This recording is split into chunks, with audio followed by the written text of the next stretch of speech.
Si Dios tiene que hacer llover maná otra vez, lo va a hacer en Venezuela. Si ya Dios lo hizo la primera vez, lo puede hacer la segunda vez. Amén. Por eso quiero que vayan al texto áureos que he tomado, y está en Hebreos capítulo 11 verso 21, y dice: por la fe Jacob al morir bendijo a cada uno de los hijos de José y adoró apoyado sobre el extremo de su bordón. Explicaba que la palabra bordón en el original significa vara. Y esa palabra, amados, quise hoy realmente traer esta vara. A ver quién se va a meter conmigo.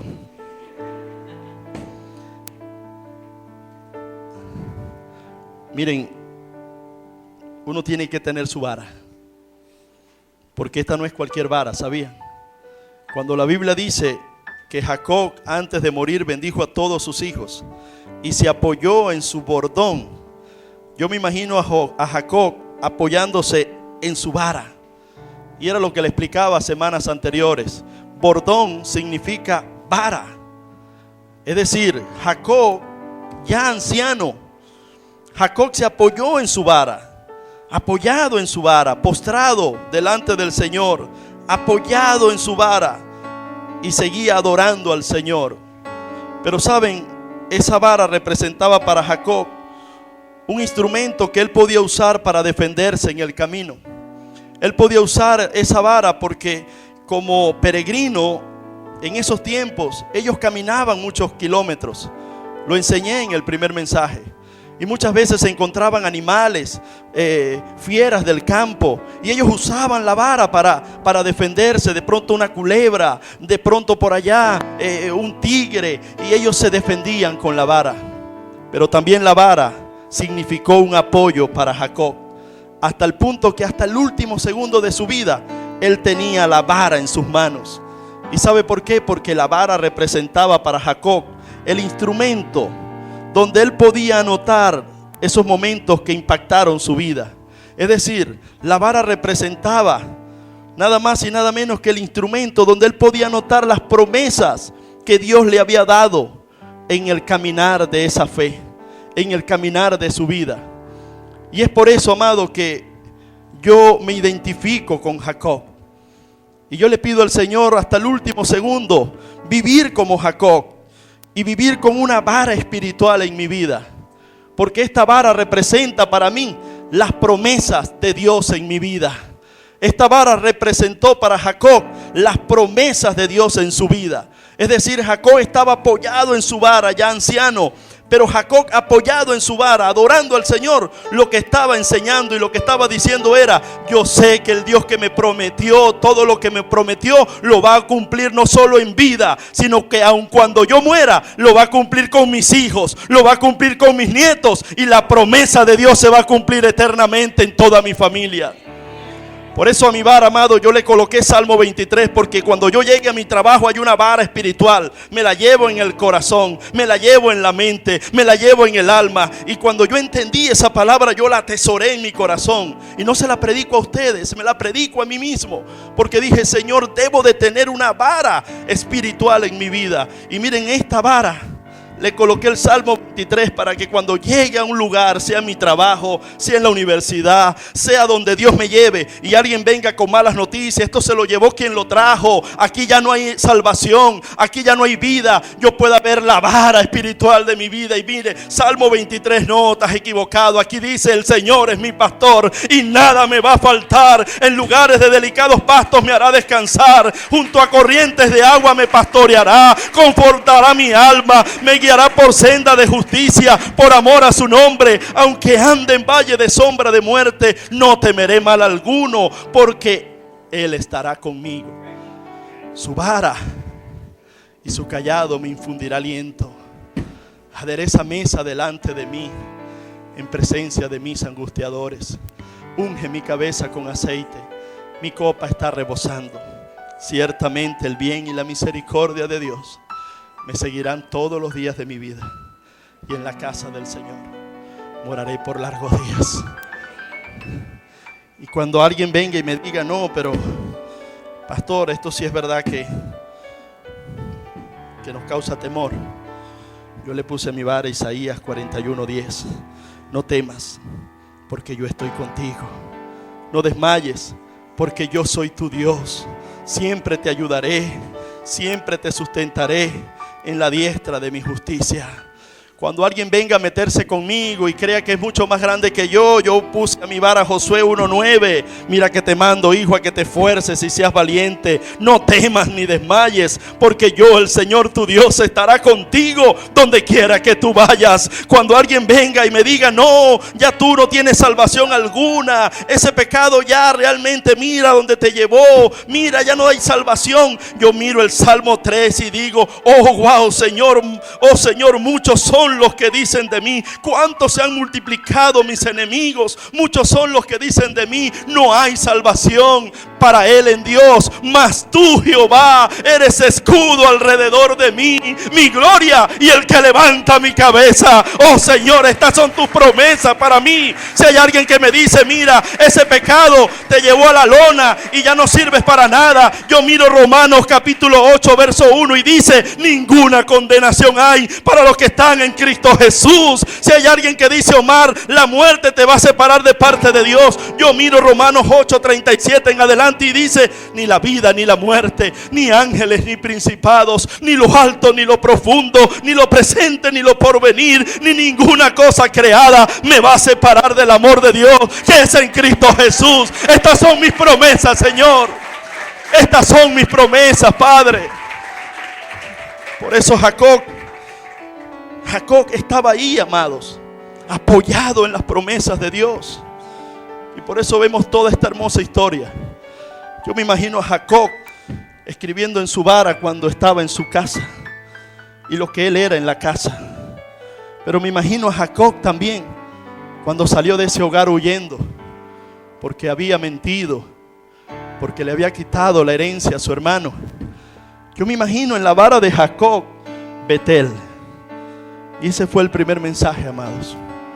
Y es cuando dice la Biblia que pasó por Betel. Y ustedes saben ya que en Betel él fue cortado su cordón umbilical. Fue en Betel cuando Dios le dijo a Jacob, Jacob, ahora tu apoyo no es lo humano, ahora tu apoyo es celestial. Es en Betel cuando Jacob, me imagino que escribió, Dios me presentó una roca. Y en esa roca que representa a Cristo, mi apoyo ya no es papá ni mamá. Mi apoyo es Dios. Él es mi cabecera. Él es mi apoyo. Pero fue en Betel también, amados, cuando Dios le presenta una escalera. Y esa escalera era un sistema de bendición.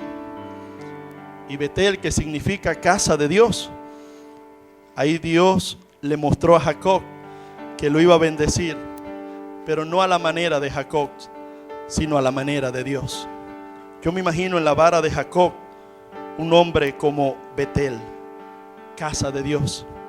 Y después lo llevó a otra etapa de la fe. Y fue cuando lo llevó a un lugar llamado la casa de Labán. Y enseñábamos domingos anteriores que fue en la casa de Labán donde Dios le enseñó dos cosas a Jacob también. Lo primero, tenía que procesar su alma, tenía que procesar su vida, tenía que procesarlo en el camino, amados. Jacob tenía que entender que habían promesas en su vida. Hay promesas que Dios nos ha dado a nosotros, pero eso no significa de que no tenemos que pasar por casa de Labán. Hay promesas que Dios te ha dado a ti, pero eso no significa de que no vas a ser pasado por desiertos. Tenemos que pasar por desiertos. Tenemos que ser procesados, porque es cuando somos procesados, es en los desiertos donde sale lo peor de nosotros. Es en el proceso donde Dios quema toda escoria que estorbe en tu vida. Es en el proceso, es en la prueba donde Dios realmente forja corazones conforme al de Él. Es en la prueba donde uno termina viendo verdaderamente la gloria de Dios. Y es cuando uno puede decir, ¿quiénes tienen raíces profundas en Dios? Aquellos que han pasado por pruebas. Aquellos que han entendido las pruebas, han confiado en Dios han esperado en el Señor y han terminado como el salmista: pacientemente esperé en el Señor, y Él escuchó mi clamor y me sacó del pozo de la desesperación, y puso mis pies sobre roca y puso cántico nuevo en mi boca. Jacob estaba siendo procesado en casa de Labán. Por eso cuando llegó a ese lugar, cuando vivió esa etapa de su fe, Dios lo que le estaba enseñando eran dos cosas importantes. En medio de la prueba hay dos cosas importantes que Dios te enseña. Número uno, quizás estás viviendo consecuencias de lo que tú sembraste en el pasado. Fue en casa de Labán cuando Jacob fue engañado. Fue en casa de Labán cuando Jacob fue engañado por su suegro. Y hubo algo interesante que hice un paréntesis la semana pasada, y le hablé a los suegros de esta iglesia. Le hablé a aquellos que tienen hijos, hijas, que cuando alguno llegue con el novio a pedirle la mano de su hija, usted tome literalmente esa parte que dice la Biblia, que Labán le dijo a Jacob: si quieres la mano de mi hija, tienes que trabajar 7 años por ella. Suegros que están acá, pongan a trabajar a sus yernos 7 años. Es bíblico, sin pago alguno. Y después de 7 años, usted decida. Aunque sea lavar corotos, aunque sea barrer patio, póngalo a hacer algo. Y novios que están acá, cuando su suegro le llegue con eso, tiene que obedecerlo porque es palabra de Dios. Y yo les decía que Labán hizo que Jacob trabajara, lo dice la Biblia, 7 años, amados. Dios le enseñó en ese proceso. En casa de Labán, Dios le enseñó a Jacob dos cosas. Una, Jacob, después de 7 años, se dio cuenta que su suegro lo había engañado. No le dio a la mujer por la que él había trabajado 7 años, llamada Raquel. Le dio a Lea. Y resultó ser que Lea era la más fea. Y Jacob quería a la más bonita. No porque lo digo yo, la Biblia enseña que Lea era solo de bonitos ojos. Y lo demás hace un silencio el autor. En cambio, Raquel era hermosa, era bella. Y Jacob se enamora de Raquel. Trabaja 7 años y le tocó trabajar 7 años más por la mujer de su vida. 14 años, amados. Yo le gané ahí a Jacob. A mí me ha tocado trabajar 16 años por la mujer de mi vida y todavía me falta. Pero yo no sé cuántos acá siguen trabajando por la mujer que Dios le ha dado. Nos tocó, amados, es bíblico. Tenemos que trabajar por nuestras esposas y dar lo mejor para ellas. 54 años, muchachos. El Señor debe tener una gran mansión para ti allá y para... Chacho, tus coronas deben ser triples. Amados, dos cosas aprendió en el proceso. Una, todo lo que sembramos vamos a cosechar. Así como Jacob engañó a su padre, más adelante él fue engañado por su suegro. Todo lo que usted siembre, eso va a cosechar. Y Dios le quiso enseñar a Jacob eso.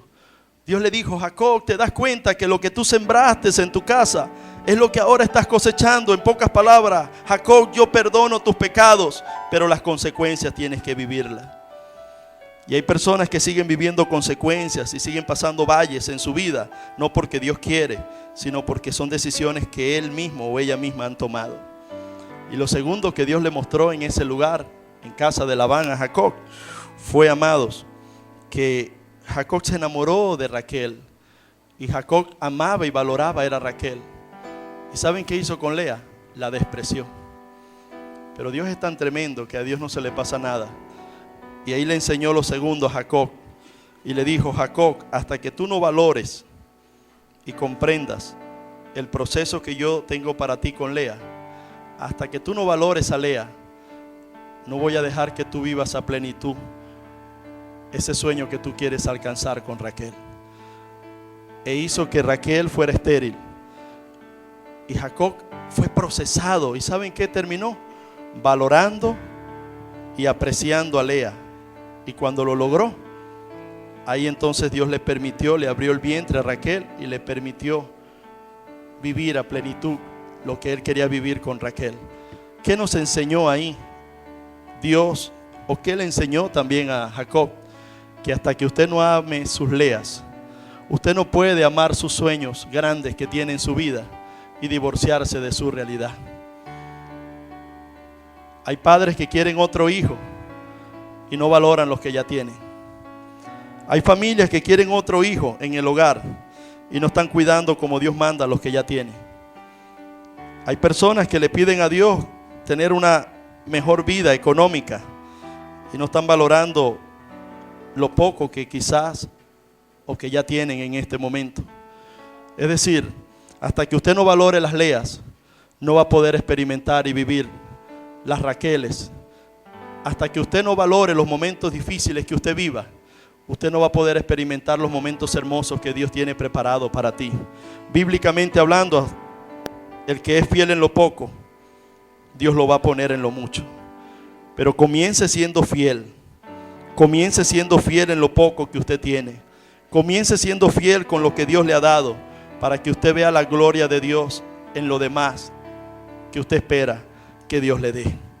Por eso vemos personas que le piden mucho a Dios y le oran mucho a Dios, pero Dios está viendo ese el corazón fiel que cada uno pueda tener.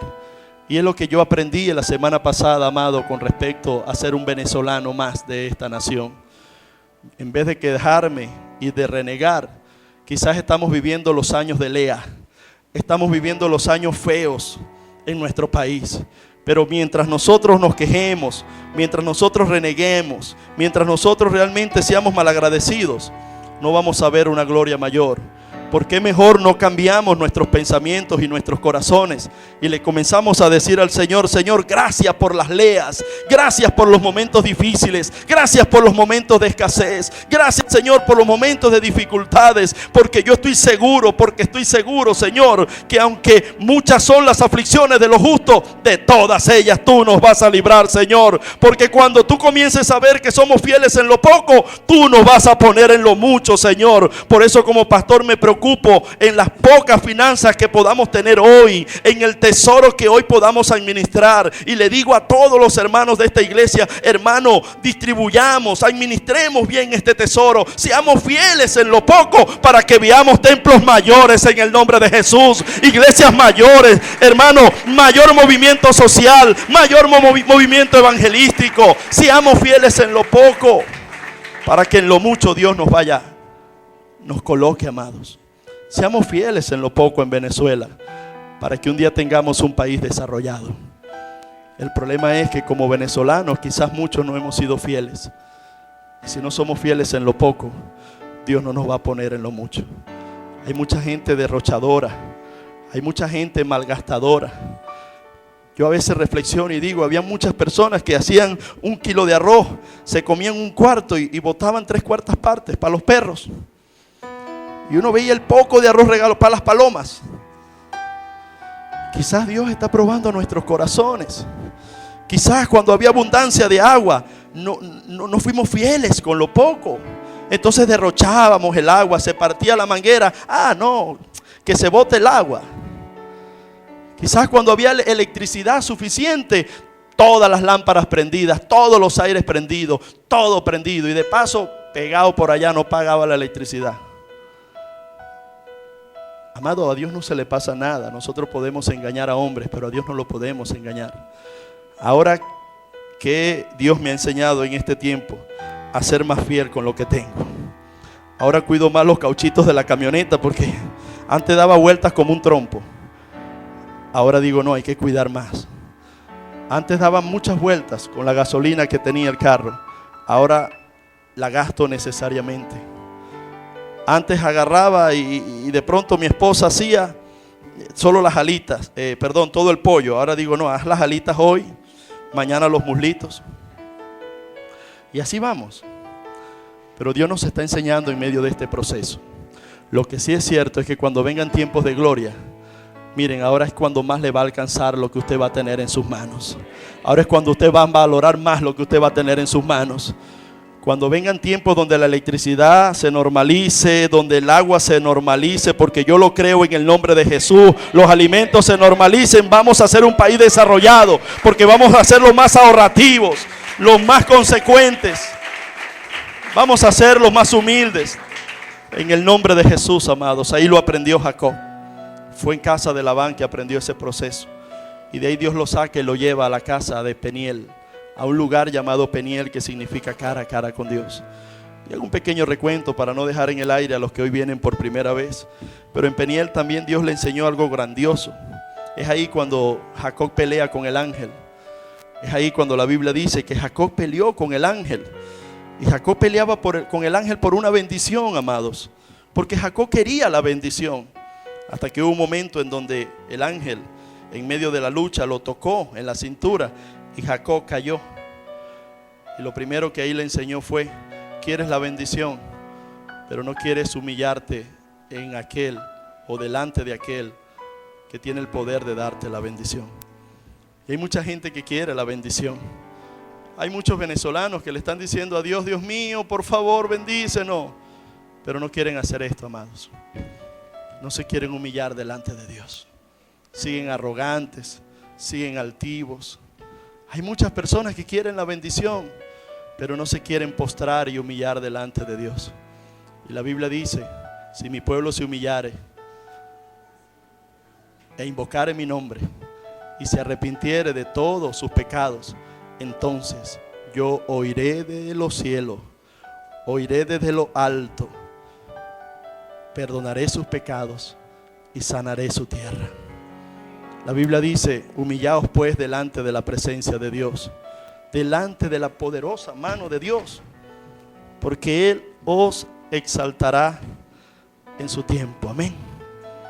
Es lo que hace el Señor, que no suelte la vara, es lo que me está diciendo. No podemos soltar la vara de las promesas, amados, porque esas son las que nos sostienen. Y ahí Jacob aprendió en Peniel, porque el ángel, después que pelea toda la noche con él, el ángel le enseña que tiene que humillarse primero.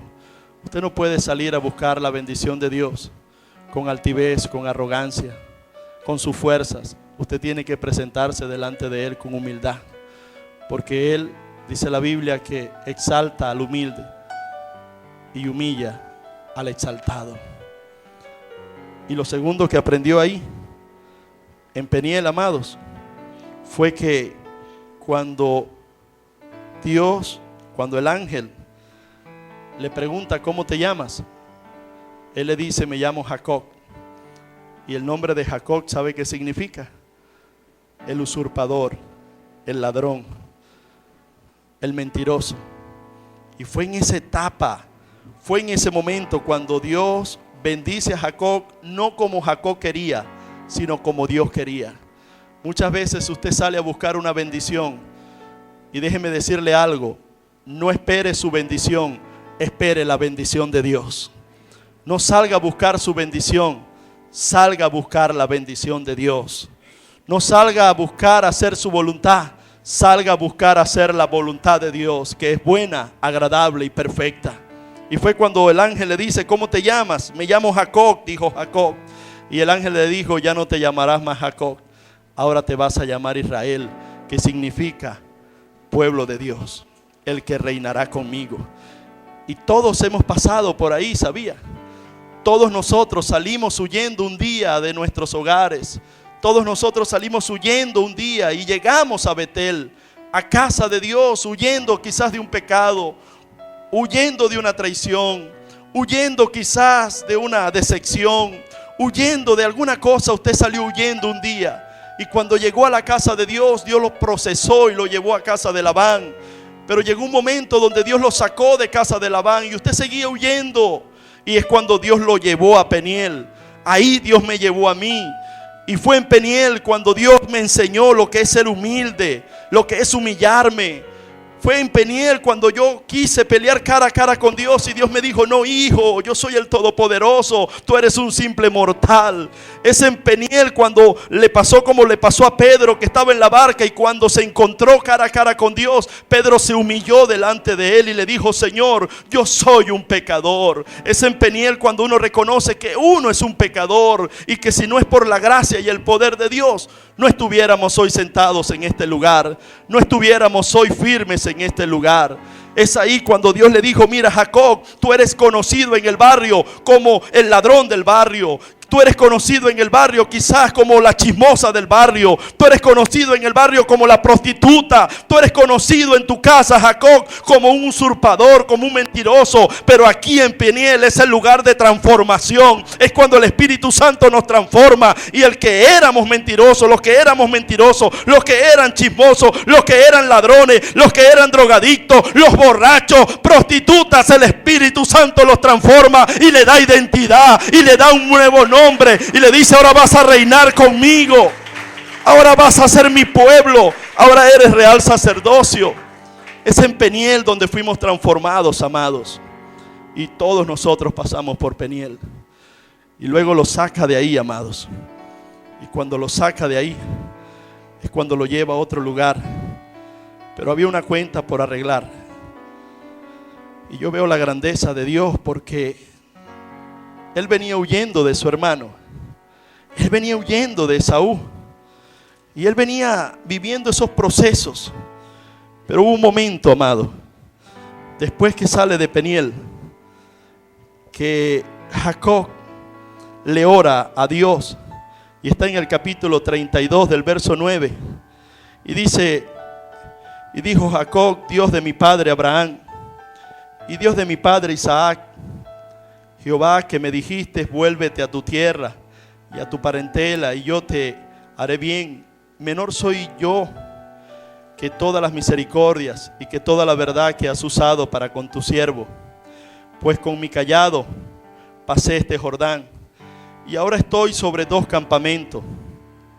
Líbrame ahora de la mano de mi hermano, de la mano de Esaú, porque le temo y no vengo acaso y me hiera la madre con los hijos. Y tú has dicho: yo te haré bien, y tu descendencia será como la arena del mar, que no se puede contar por la multitud.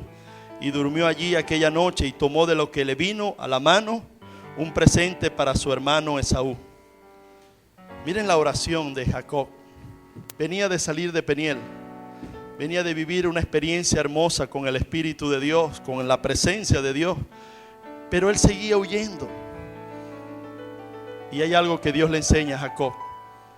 Y es que ahora quiero que enfrentes tus verdades, que enfrentes tus realidades. Y es lo que el Señor nos enseña, amados, en esta hora. Usted no puede seguir huyendo de sus realidades. Usted no puede pasar toda la vida huyendo de sus verdades. Usted tiene que enfrentar sus realidades.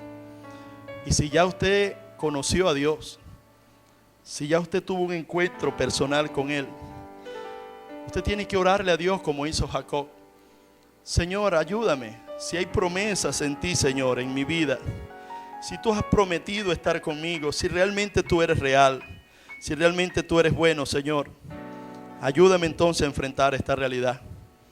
Es ahí cuando un esposo, después de haber adulterado toda su vida, pero tuvo un encuentro con Dios, tiene el valor suficiente para llegarle a su esposa y decirle: mi amor, te tengo que decir toda la verdad. Es ahí cuando usted ve una mujer que le ha fallado a su esposo de cualquier manera, toma la fuerza y le dice: mi amor, te tengo que decir toda la verdad. Porque después que Jacob salió de Peniel, Jacob se llenó de la presencia de Dios. Y la presencia de Dios es la que nos lleva y nos da fuerza para uno enfrentar la realidad que uno vive. Es cuando una persona que tiene vicio de droga, cuando no tiene esa presencia absoluta en su vida, esa persona sigue huyendo de la realidad. Esa persona se sigue engañando a sí mismo y quiere engañar a los demás, pero Dios lo está viendo. Y Dios le está diciendo: tienes que entrar en Peniel, tienes que experimentar Peniel. Peniel es cara a cara conmigo. En Peniel Jacob llegó solo. En Peniel usted no puede entrar con su esposa o con su esposo. En Peniel usted no puede entrar con su novia o con su novio. En Peniel Jacob no entró con sus hijos ni entró con su esposa. En Peniel Jacob tuvo que entrar solo. Porque hay momentos de su vida que Dios quiere tenerlo a usted solo con Él. Hay momentos de su vida donde quizás usted se queja y dice: Dios mío, es que si son mal agradecidos. Yo estoy viviendo esta crisis en mi vida. Yo estoy viviendo esta situación tan difícil y no veo a papá, no veo a mamá. ¿Dónde está el pastor? ¿Dónde está la familia? ¿Dónde están los amigos? Eso no está pasando por casualidad. Ese es el Peniel de su vida. Dios lo ha preparado porque Dios lo quiere a usted solito, solita con Él. Y es ahí cuando Dios quiere transformar tu vida. Es ahí cuando Dios quiere restaurarte. Es ahí cuando Dios quiere mostrarte su salvación, mostrarte su gloria. Es ahí cuando usted va a salir de ese lugar, después de haber estado cara a cara con Dios, consciente de su realidad. Y es ahí cuando usted sale y le dice a Dios: Señor, ya no voy a huir más de mi hermano. Ahora, Señor, ayúdame. Ayúdame, Señor, porque ahora voy a enfrentar a mi hermano. Y miren lo que ocurrió en Génesis capítulo 33. Dice la Biblia que después de haber orado Jacob fue convencido en fe que Dios estaba con él. Jacob quizás esperaba lo peor humanamente. Hay gente que no enfrenta su realidad por temor. Hay hijos que pueden estar sumergidos en vicios con amigos y no enfrentan la realidad. ¿Qué es la realidad, pastor? Llegarle a su padre y a su madre y decirle, llegarle a ese ser querido que es su cobertura, que son las personas que Dios ha colocado. Hay líderes de ministerio que no enfrentan la realidad con el pastor, que es el padre espiritual. No le dicen nada al pastor por temor, por miedo. Eso lo pone el diablo. Pero ¿saben qué es bonito? Que usted y yo seamos como Jacob. Hay un problema, hay una verdad. Quizás cometí un error. Sí, es verdad, yo le fallé a mi hermano, pero ya no voy a huir más de esta realidad. Tengo que desahogarme, tengo que decirle la verdad, y lo voy a hacer hoy. Y eso fue lo que hizo Jacob. Después de haber orado, fue y se presentó. Dice: alzando Jacob sus ojos, miró, y he aquí venía Esaú y los 400 hombres con él. Esperaba lo peor. Quizás Jacob hubiese dicho: wow, mi hermano viene con 400 hombres en vez de venir solito a buscarme. No, 400 con Esaú. Entonces repartió él los niños entre Lea y Raquel y las dos siervas, y puso las siervas y sus niños delante, luego a Lea y a sus niños, y a Raquel y a José los últimos. Miren lo que hizo: los acomodó a todos. Es decir, preparó todo por si acaso algo malo sucedía, ellos estuvieran resguarnecidos. Y él pasó delante de ellos. Y miren lo que hizo. Y se inclinó a tierra 7 veces. Es decir, se postró. Ya no era el Jacob que había salido huyendo. Ya no era el hermano que había conocido a Esaú. Ya no era el tramposo. Ya no era el altivo. Ya no era el falso. Era una persona nueva en Cristo. Por eso 2 de Corintios 5:17 dice: de modo que si alguno está en Cristo, nueva criatura es. Las cosas viejas pasaron, y aquí todas son hechas nuevas. Y miren, cuando usted hace la voluntad de Dios, cuando usted hace lo que Dios le manda hacer, miren lo que hizo. Él pasó delante, y el verso 4 dice: pero Esaú corrió a su encuentro y le abrazó, y se echó sobre su cuello y le besó, y lloraron los dos.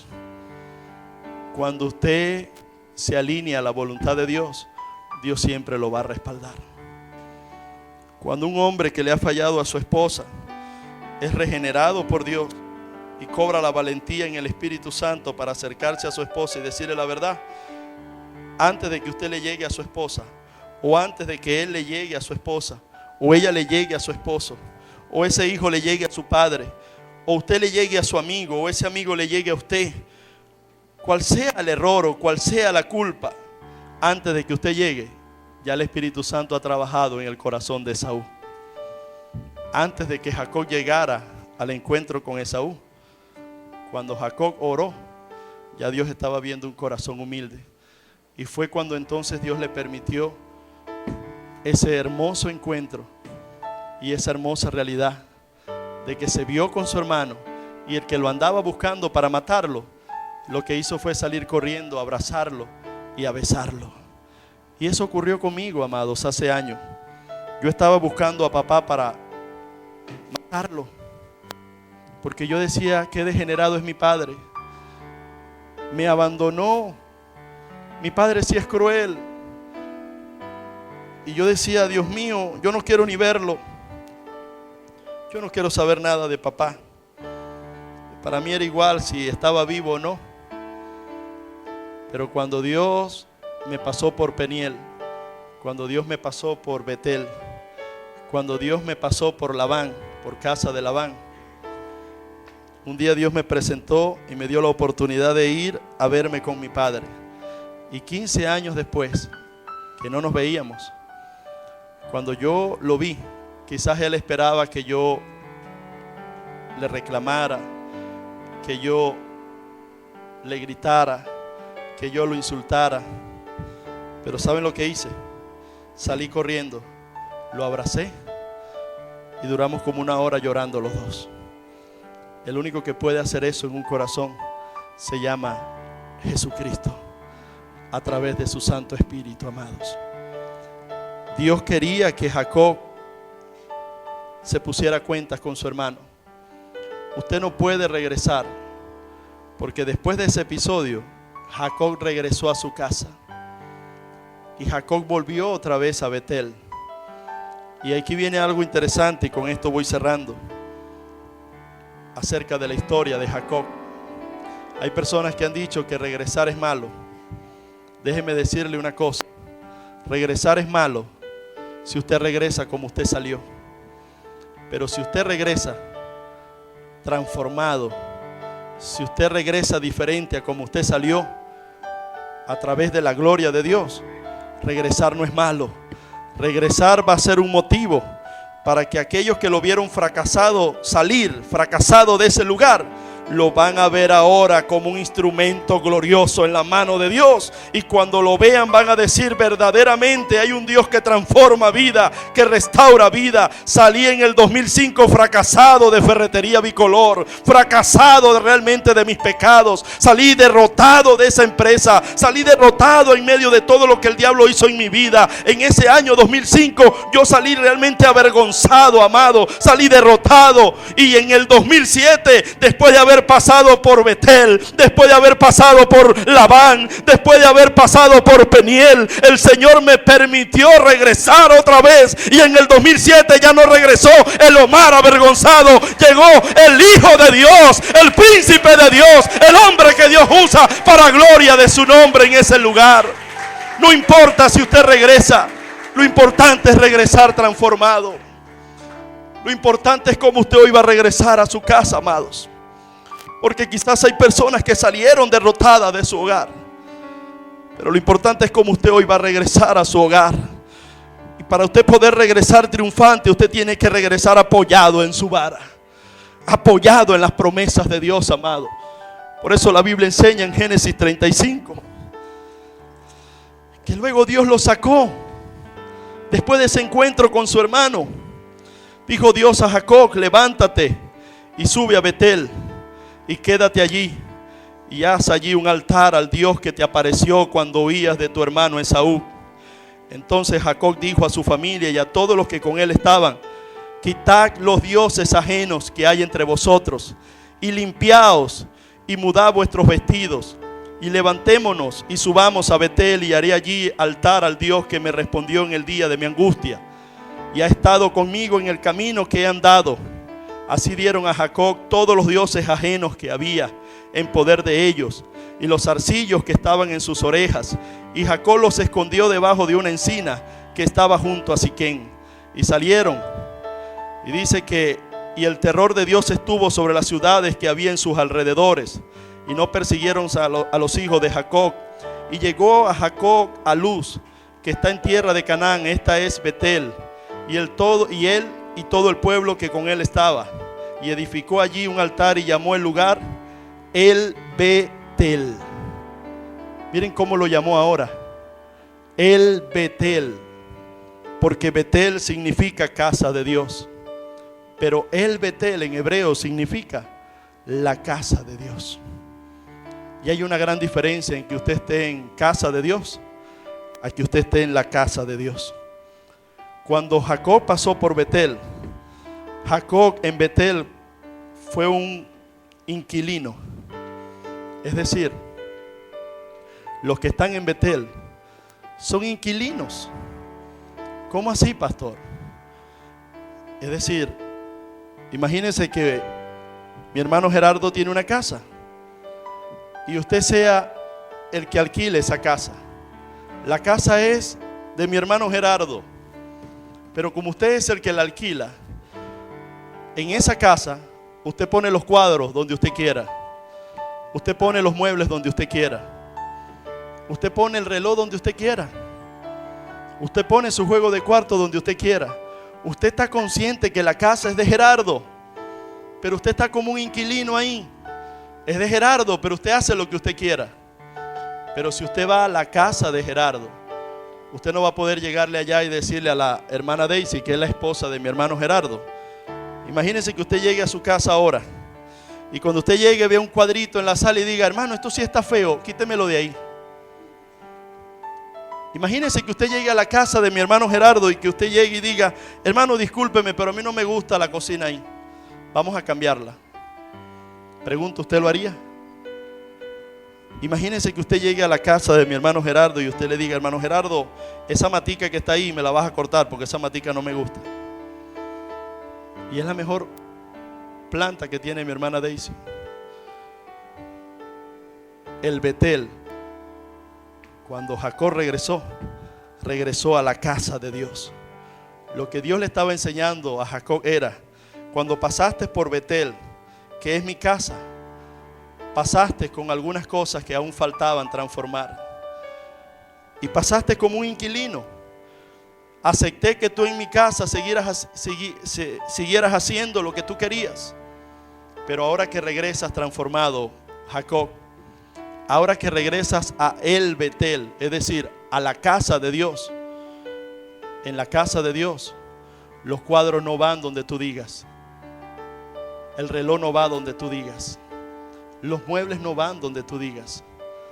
En la casa de Dios se hace no lo que tú y yo digamos, sino lo que Dios diga. Y es ahí donde Dios quiere que todos lleguemos. Esa es la plenitud de la fe que Dios quiere que usted y yo tengamos. Quizás ahorita hay personas que están en Betel, están en casa de Dios, siguen haciendo cosas que a Dios no le agrada, siguen poniendo los cuadros, siguen cambiando los muebles.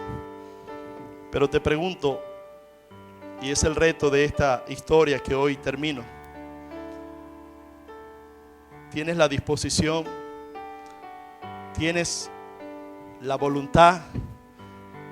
Y te reto en esta tarde ya: no te quedes con Betel, llega a el Betel, porque en la casa de Dios tú vas a ser totalmente transformado. Y es en la casa de Dios cuando realmente tú vas a decirle a Dios: Señor, hágase tu voluntad y no la mía. Señor, llevo cautivo delante de ti mis pensamientos. Señor, yo me apoyo en tus promesas, porque yo sé, Señor, que en tu casa voy a estar bien, voy a estar seguro y voy a hacer lo que tú digas y no lo que yo diga. Y la casa de Dios no es solo este templo, iglesia. El Betel es tu vida, es tu cuerpo. Hay cosas que tú estás haciendo con tu cuerpo que Dios te la está permitiendo hacer porque su misericordia y su amor es tan grande. Pero tú estás ahí como inquilino, ¿sabías? Porque ese cuerpo no es tuyo, es de Dios. Esa casa no es tuya, es de Dios. ¿Por qué no entregarle todo a Dios y decirle: Señor, yo voy a hacer que este cuerpo te glorifique a ti, con todo lo que coma, con todo lo que beba, con todo lo que haga? Y fue ahí cuando Dios le quiso enseñar a Jacob que en la casa de Dios Jacob iba a terminar, de hecho, muriendo, pero hasta el último segundo él iba a glorificar al Señor. Amén. Hay personas que necesitan restaurar su vara espiritual. Y mientras van subiendo los adoradores, yo quiero despertar en esas personas, porque sé, amados, que estos tiempos son tiempos donde el mismo enemigo usa para que tú te desanimes. Pero yo quiero que tú te vayas hoy en fe, con una vara en tu mano. Porque cada uno de ustedes tiene que tener una vara, amados. Porque Dios le ha dado promesas a cada uno de nosotros. Amén. ¿Quiénes tienen promesas que ya Dios les ha dado a su vida? ¿Quiénes creen que Dios les ha dado promesas a sus familias? Yo le quiero pedir al Espíritu Santo en este momento para cerrar esta hermosa historia, porque no tendría sentido si tú no te la llevas en tu corazón a tu casa.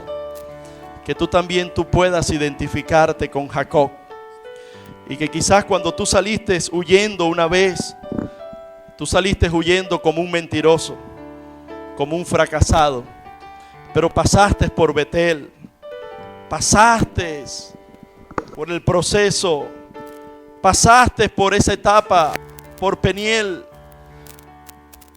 Y yo le pido al Señor que juntos podamos experimentar y podamos realmente vivir en la casa de Dios.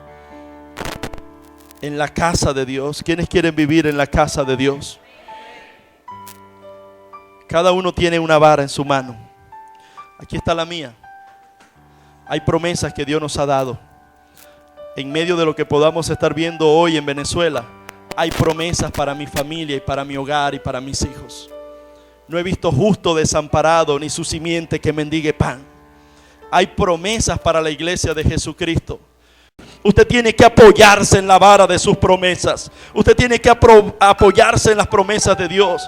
Y dice Números 17, verso 8: y aconteció que el día siguiente vino Moisés al tabernáculo del testimonio, y he aquí que la vara de Aarón de la casa de Leví había reverdecido en el nombre de Jesús. Lo primero que está ocurriendo en este tiempo, en esta hora, en esta iglesia, en la iglesia de Jesucristo de Venezuela, es que reverdecen las varas, reverdecen las promesas, reverdece la vara de los hijos de Dios, amados.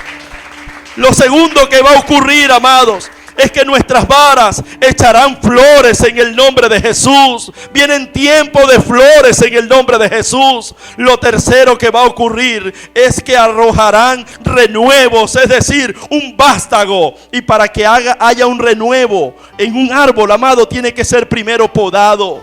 Cuando usted poda una mata, cuando usted poda un árbol, cuando usted lo cuida, cuando usted lo procesa, ese árbol comienza a echar renuevo. Ese árbol usted comienza a ver cómo comienzan a salir los botoncitos y comienza a echar un vástago. Eso significa que hemos sido podados en el proceso, hemos sido podados en el camino, he sido procesado por Dios, pero comienzo a echar renuevos en el nombre de Jesús. Mi hogar comienza a echar renuevos, mi iglesia comienza a echar renuevos, Venezuela comienza a echar renuevos en el nombre de Jesús. Dice la Biblia, y producir almendras.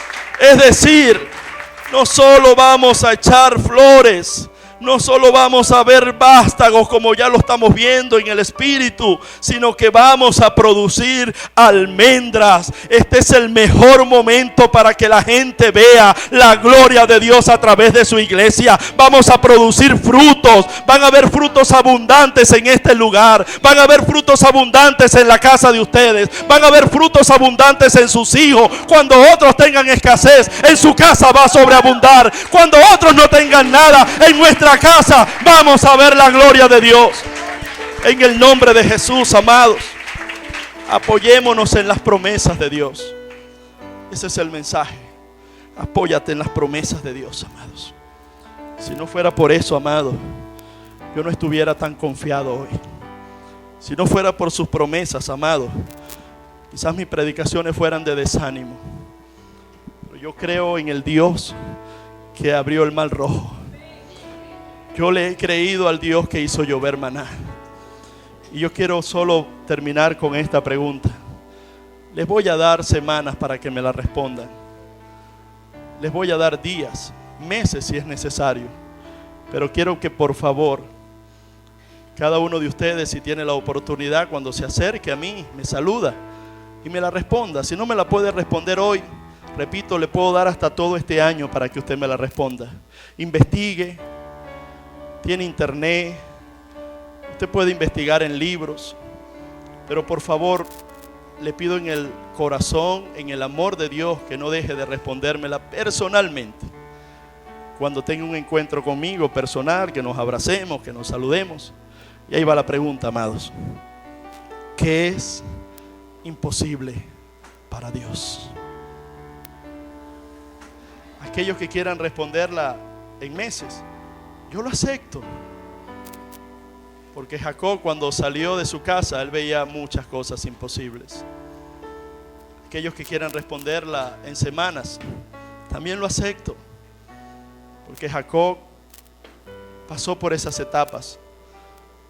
Aquellos que hoy respondieron en segundos, nada, pastor, ya han pasado por Betel, ya han pasado por casa de Labán, ya han pasado por Peniel y han llegado a la casa de Dios. Y en la casa de Dios lo mejor está por venir. En la casa de Dios no hay escasez. No hay escasez.